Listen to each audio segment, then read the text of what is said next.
ఈరోడు ఎంత పెద్ద length correct కూర్చున్నాడు. ఈ నన్ను దేవుడు అనుకుంటున్నాడు భయ. దేవుడా? అసలు నిన్ను దేవుడు అనుకోవటం ఆశ్చర్యంగా ఉంది బెదరా. అదే నాకు అర్థం కావట్లేదు. తెలుసుకోవటానికి చిన్న టెస్ట్ పెడదాం.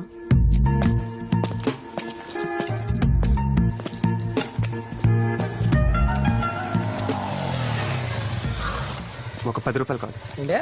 10 రూపాయలు కావాలి, ఇస్తారా? పొద్దునే మొదలెట్టేశారా? జీన్స్ ప్యాంట్ కోటేసి అడుక్కోవడం కొత్త ఫ్యాషనా ఏంటి?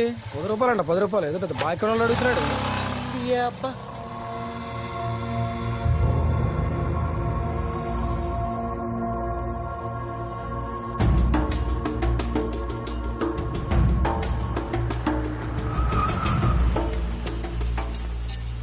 అర్జెంట్గా 10 రూపాయలు కావాలి.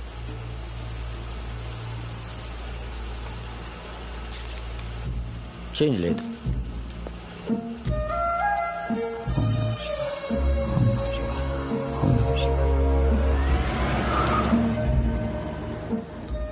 మన దగ్గర డబ్బులు పెట్టుకుని బైక్ నాపి 10 రూపాయలు అడగడం ఏంటి? వాడు చీ కొట్టడం ఏంటి? కారు నాపి 10 రూపాయలు అడిగితే వాడు 100 రూపాయలు ఇవ్వడం ఏంటి? నాకేం అర్థం కావట్లా. ఊరికి డబ్బులు ఎవరెవరు దొబ్బమంటారు. రెండోసారి అడిగానే, నా కోసం అడగల. లోపల అనుకున్నా ఆడు నాకు 10 ఇస్తే ఇడికి పాల్గొని ఇస్తానని 100 ఇచ్చాడు. దేవుడు డెఫినేషన్ అర్థమైపోయింది భయ్య. ఆడక్కడ పైన ఉండడు, నీలోను నాలో ఇక్కడే ఉంటాడు. అవతలోడు సాయం కోసం అడిగినప్పుడు టాపన్ లోపల నుంచి బయటకు వస్తాడు. అప్పుడు 100 ఏంటి, లక్షల కోట్లు కూడా ఇస్తారు. ఏదనుకుంటే అది అయిపోద్ది.